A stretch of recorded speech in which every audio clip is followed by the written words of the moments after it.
Hello, and welcome to a game I played today.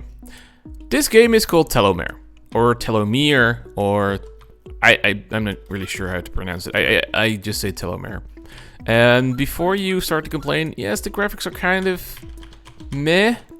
They work, but they're, it's pixel art, but at the same time it's kind of meh. The game makes up for it in pretty attractive gameplay. It's simple, it's straightforward, and yet challenging in its own way. So this is basically your starting room. This is also where the game starts. There is no low like HUD message menu kind of thing. This is just it. This right here is Lady Tallowmere. She will heal you whenever you approach her. Of course, I'm healed right now, so there's no point here. This is, I guess, the main character of the show, although you are the main character of the show. Let's see, over here is a wizard. He doesn't really do anything except in one quest. This is a statue for upgrades, although you'll find many of those in every level, so you don't really need this one, but, in case you do. This is a fairy, which allows you to, sacrifice a kitten, and that way you can get more health. Yeah, it's a bit gruesome. But by doing so, okay, so in the bottom left corner you see my health, you see 2020, you see 30 now. You can do that, but also you'll forfeit on any achievement running, so that makes sense. These are challenges. I haven't actually done any of these, but these are like pseudo challenges, which don't allow you to unlock anything, but you can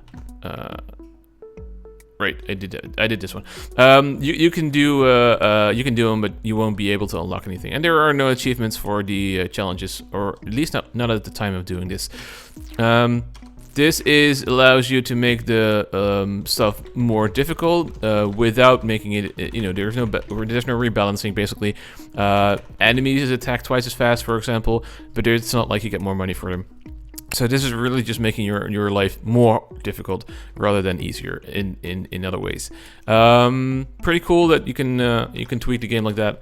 And then there's this guy, which is a shop, and you'll need money for it. You'll find a shopkeeper in every level. I'm not entirely sure. I think I never used this one. I think this one just sells you the basic stuff always. So let's just get going. You start with one key. Oh wait, and this is Mr. Bigger. I don't know. Biggins. All right.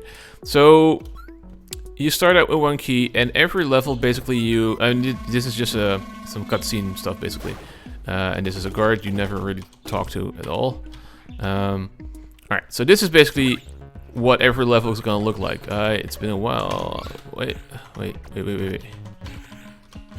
I don't know how to attack. Wait, I've used it. I'm sorry, I'm going to die here. Okay, so that's shield. It's left button. Alright. Yeah, it's been a while since I've actively played it. Especially, no, the thing is I usually play with the mouse. So, you are this character. You have a pretty free roam of movement. You can go, obviously you can go left and right, but you can also infinitely jump. There's no limit to your jumps. You have a bunch of your choice of weapons basically. You start out with the axe, always this axe. It's really simple, really straightforward. But there are about 7 weapons, I think. There's a rocket launcher, there's a what do you call that? I don't know. Alright, we'll enter the most annoying enemies in the game right now. Feelers. There's about I'm playing sloppy, but it's just for show. Alright, so the club. Alright, it's a club. As you can see, the club also, the weapons also can have stats. There is a stars. The stars kind of indicate how how good this weapon can be, but certain stats are more important than other stats. Like there's a regeneration stat, which obviously makes more sense to have than a lightning resistance stat, for example. Although it's not, it's not like super unimportant to have those stats as well. But you you will find that regeneration is going to come in handy. So pretty much every level, every room I should say, has this. It's a teleport back to your starting room, and here you can talk to Tallowmere. As you can see in the bottom left corner, I have 27 of 30 health right now, and you can just heal for free. So every room you can do this, which means that if you really slow play, you should have no problem, but you still will have. So the game is fairly easy in that regard. That's another enemy. And like I said, there's health regeneration, which is literally just it does as advertised. It regenerates you. Yeah, that's unblockable. You have a shield, which allows you to block most stuff, except for the poison stuff. So there are skulls in the wall, randomly placed. Everything is randomly generated, and the skulls in the wall, they will go through your shield, and they will basically hurt you. There's no way around it. You just need to avoid it.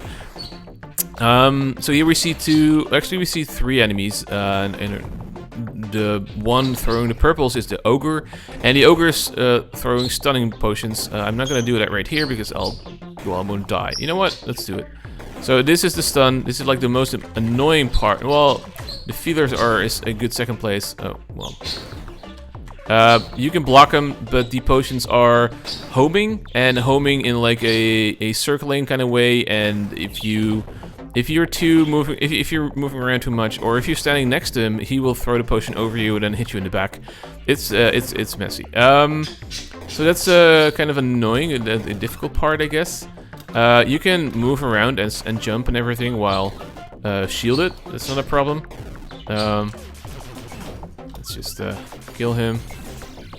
He is a melee guy, and you don't really want to get rid of him per se, but there are 4 wearables? I'm not entirely sure. I think there are 4 wearables that you can pick up, and you can only wear one at the same time, and you can buy that stuff at the shops as well. But let's focus on that later. In the HUD, we see in the left bottom left corner, we can see if there's something to use, there is a hint for it. And otherwise, you can see your health and your attack power. In the bottom right corner, you can see your money. You can see the number of souls you've collected, the number of keys, and I guess the number of kittens that you sacrifice. I never sacrifice kittens, so that's something I often see. The keys is interesting. This is another enemy. That's actually the latest addition, and actually one that helps you. I think it's intended in part to offset the addition of the feelers. The green one is an archer that shoots an arrow every now and then. Of course, the red one is a priest that shoots fire that goes through rocks, whereas the arrows of the archer don't go through rocks. Alright. So what just happened there is every time you destroy an enemy, you get a soul, and those souls you collect them. They're like XP, I guess. And then you go to those statues, you use the statue with those souls if you have enough of them, and then you get this, and this is basically your level up. So in the bottom right corner, you can see that the blue icon, that's your souls, and if you collect the set number of souls, in this case, the first it will be 15, the second it will 30, etc. It will grow, and if you have enough of them, you'll see that blue explosion kind of thing that just happened, and you'll know that you can go to those statues. And once you do, you just go to the statue, you activate it. Right now, nothing happens, of course, and you'll get those stats. And you always get, first you get your health up. So you can see that my max health now grew from 39 from 30 to 39. My attack speed, my attack power, I should say. Okay, interesting. My attack power also increased. From I don't know, 5 to 7. I think I only got 2 attack in this time.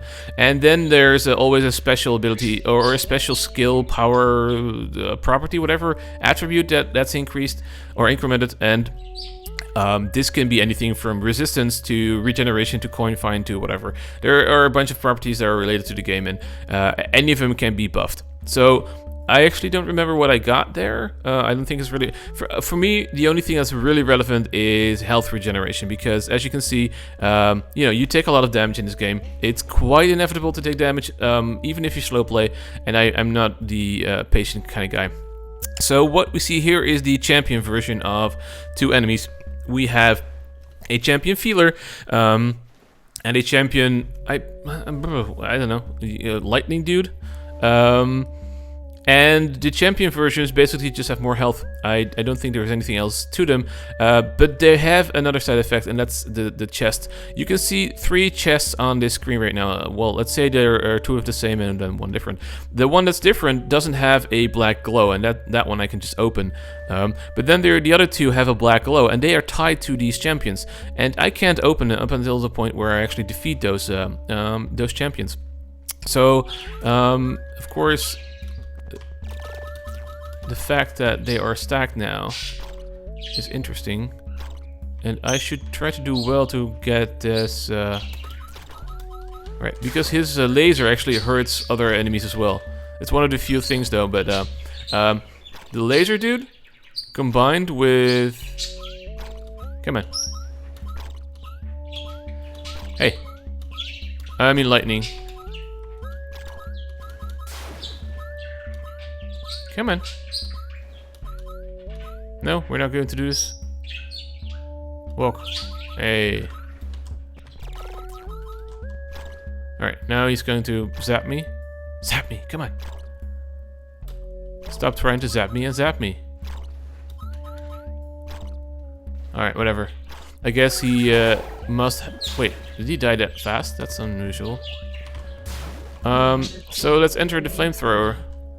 Whatever.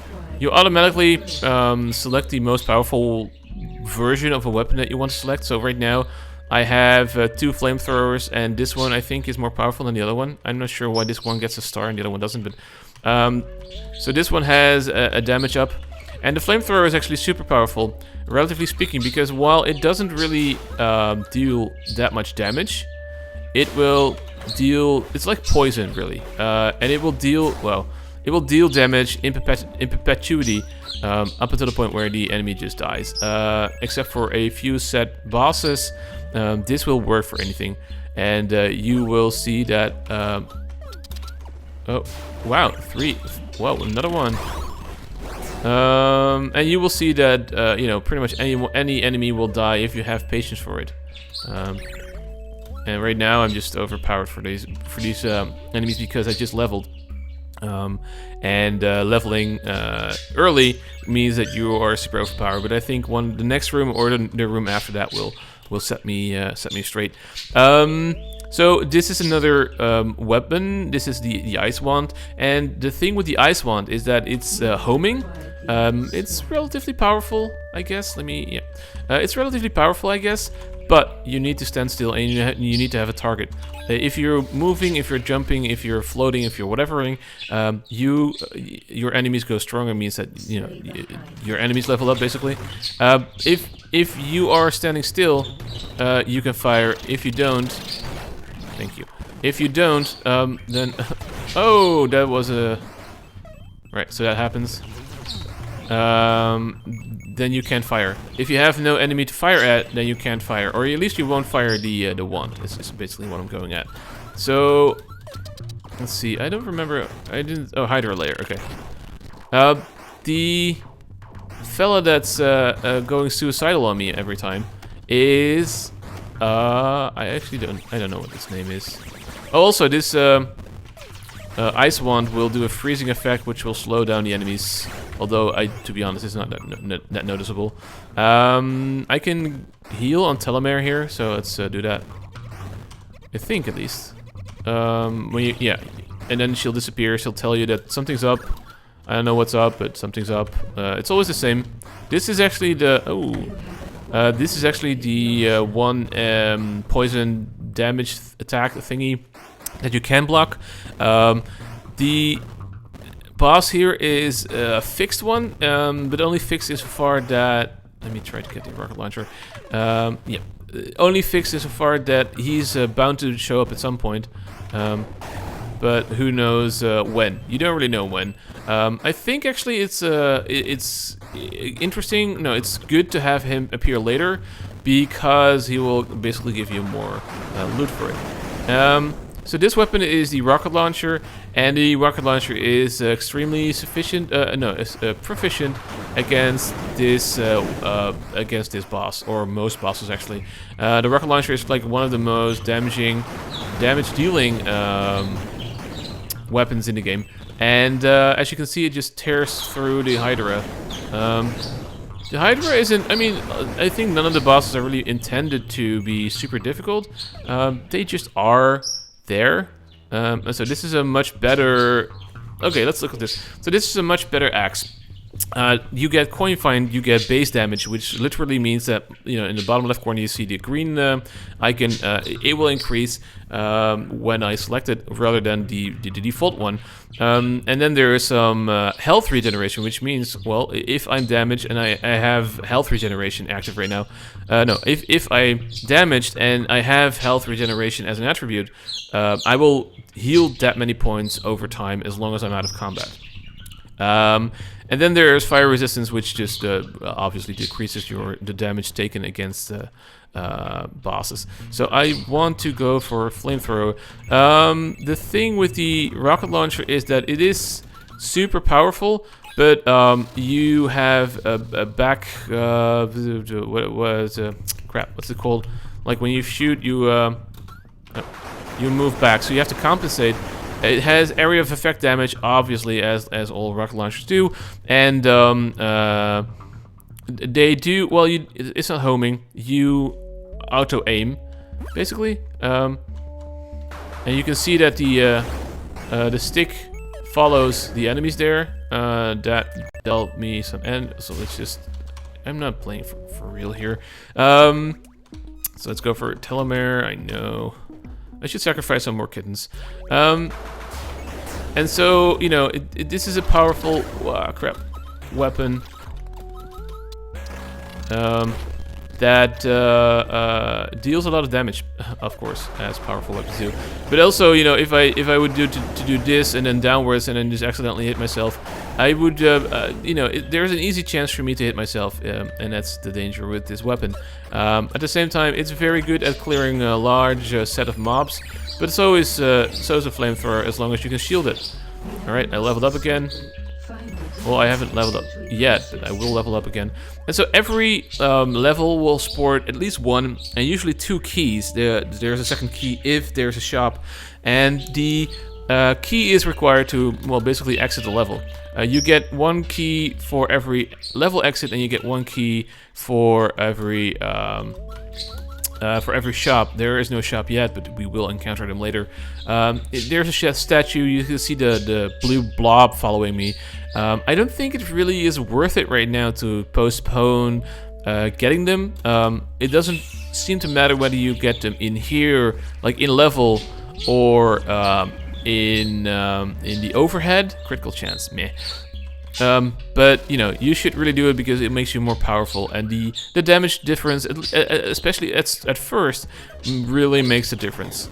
So it's kind of ironic, but this is fine to do. And now we just wait. We can see that fella on the right. He's very anxious. He is a bloat? Is that what his name is? I don't remember. And so those bloats, as you can see, they sacrifice themselves. They get over-enthusiastic. Oh, the katana. They get over-enthusiastic, and once they... It's interesting. They fix that, I guess. Alright. And once they hit you... No, actually, once they reach you, they will start their Harakiri effect, and they will explode. They will deal damage in their explosion, but they also deal damage to the NPCs. I mean, like the mobs, your enemies. And they will do a stun effect, and it will do a small tick of damage, which is usually sufficient to clear regular enemies that are nearby. But sometimes, you know, especially the champion versions, they deal more damage, and They actually help you if you can manage to avoid them, which should not be that difficult. The stunning parts are not affecting you, and you know, I don't know, the stunning of the enemies, it helps, I guess. So let's take a look at the katana. The katana is a teleportation attack, and so I can stand up here, and once I attack, well, I'm not clear enough, I will basically just move to a random nearby enemy, and this will zip through and through and through. So this shield is not so very relevant. So what I'll do is, okay, right. So now I'm stunned because he exploded right next to me. I don't care for the ice wand. Mended clothes, sure. And so, you know, you as you can see, I zipped all over the screen there. And while that's a nice feature, if you are dropped in a large room of mobs, or even part of the room, you know, it only takes one stupid ogre potion to stun your ass and fry you, and that's basically the danger. The first like 10 rooms are not that difficult, but the game. Okay, this is a special level. The game really progresses. Obviously, this one is fairly easy to do with the flamethrower. They will aggro on you, and the flamethrower is just an indefinite weapon. There is no limit, there is no such thing as ammo, and this is basically just a soul fest for me right now. I could bother to pick up all this money, but why would I? I just want these souls. So all the spikes, of course, they hurt you, so you must, you know, you have to be careful about that. Oh, and my health is low, I should take care of that. Normally, it's... Uh-oh. Let me hold on. I need to get health. E. Right. So normally the level is long, not so much difficult. But like right now, I'm just taking too much stupid damage. I'm not going to bother with the other ones. I already got my key. I am contemplating going back to heal, but I guess it doesn't really matter. Oh. And so, you know, no, actually there is a... Alright, let's kill the healer. The feeler. There is one more enemy that we haven't... no, one more a weapon that we haven't seen, at least. No, two, I guess. This is the Emerald Dagger. And the Emerald Dagger is... Yeah, right. The Emerald Dagger allows you to go hidden. So let me select it. If you are out of combat... I think actually just out of combat. You don't actually... It doesn't really matter if anybody sees you. But you have to be out of combat. Then you will go hidden. And nobody will aggro on you. I think if you touch them, though... Yeah, touching will aggro them. But as long as you are hidden and you don't touch them, they don't aggro. And the beauty about this is that you get this classic thief backstabbing kind of thing, where you... I don't think you insta-gib any character, but you deal a lot of damage. And you will insta-gib most regular characters, enemies, and even the champion ones are, you know, they take a lot of damage, basically. Let's try this at this champion here. Of course, there is a smite risk. You do need to, like, shoot at the back. Let's first heal here. There's no reason to get killed over this. I know. Thank you. Oh. There we go.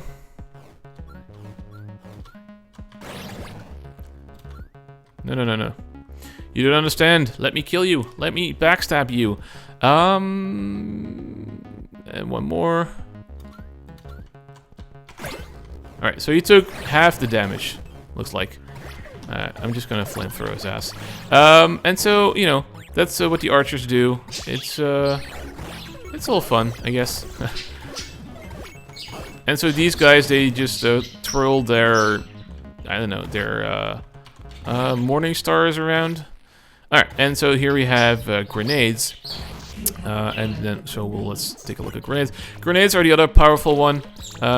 you toss them, as you can see, and if there's no enemies, you just do a simple toss, a very straightforward toss, and this is also why, exactly why grenades are dangerous. They tend to kill you if you are not careful. You can block your own grenade damage, though. Let's just find an enemy. They pseudo home, as in if there is an enemy nearby, you will throw very far, basically. But if there is no enemy nearby or whatever, you know, you can't reach it. It's not smart. It's not homing. It just means that, you know, there's an enemy nearby enough to charge him. As you can see right now, the arch of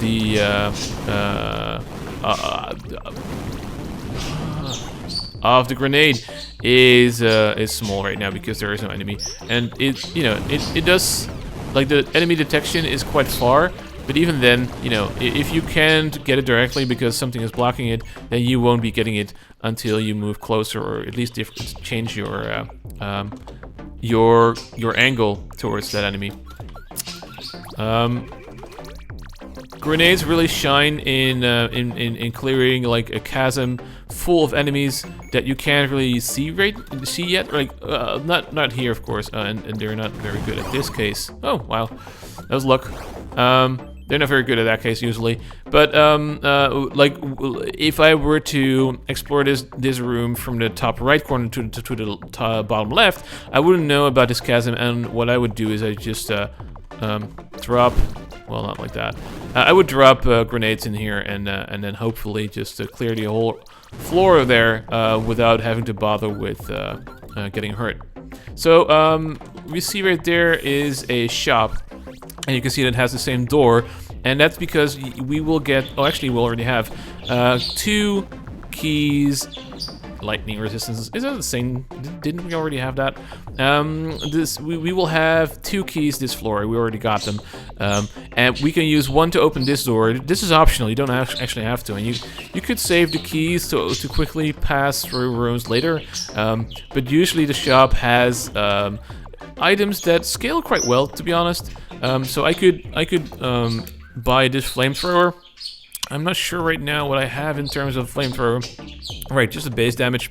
So I can sell all my weapons here, I think, except for the axe. The axe is like default.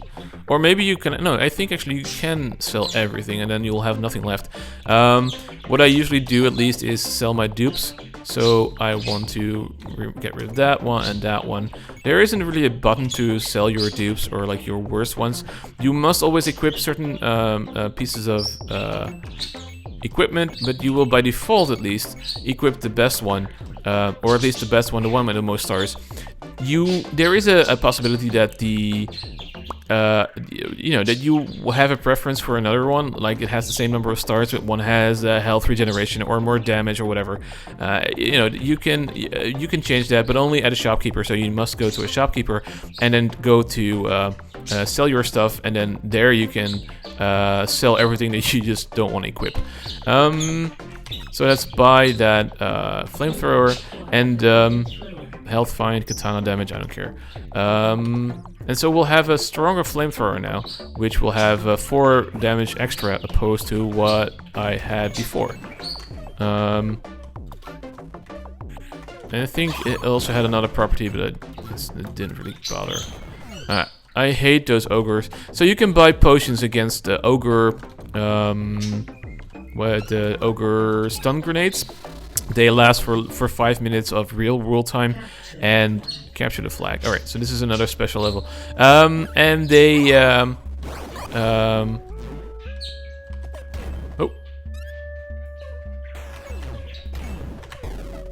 So you always must face of course you must face the direction in which you care to take damage, or care to prevent the damage, basically. And you have to prevent those stupid ogre potions because they will kick your ass. Alright, so took care of that. The thing with the poison attack and the walls is that sometimes you can prevent them by sticking really close to the walls. So this is a good moment to do a bunch of rockets first, and then the grenades to clear out those enemies below. No, by the way, I kind of like it. The grenades can explode each other. So if you do it like this, you can sometimes see that the explosions will trickle back to the top. There doesn't appear to be a real limit to the number of grenades you can throw.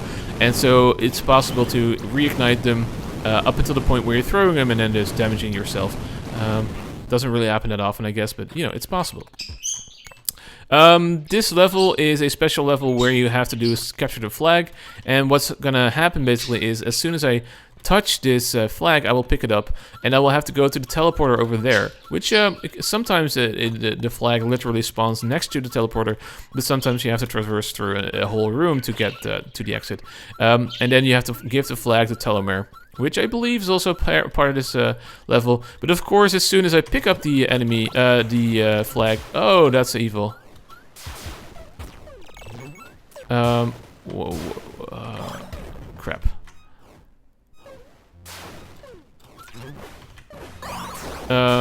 Stuff happens. Enemies spawn, and the enemies they are relentless. So am I though. Ah, stunned. Now I have 7 health.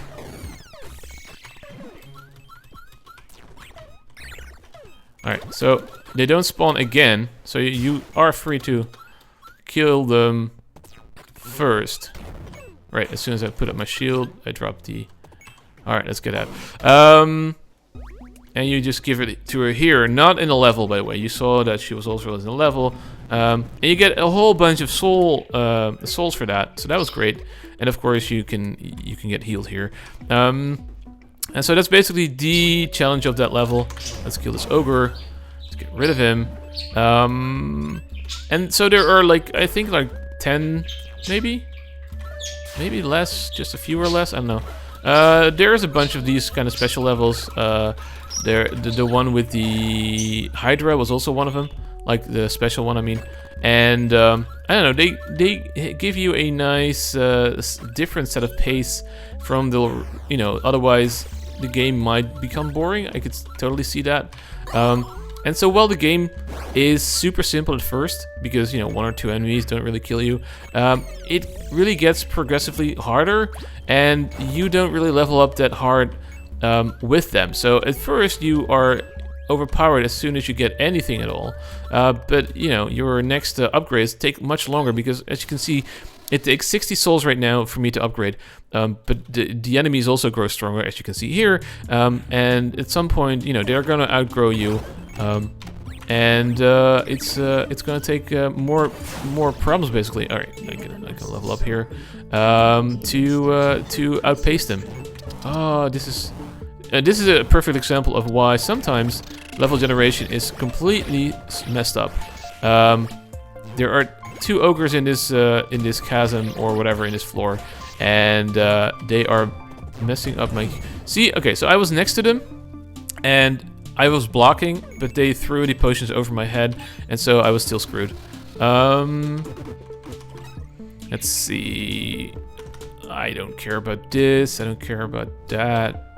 I mean, it would be nice to have a shield or something with regeneration, so that you can see how that works.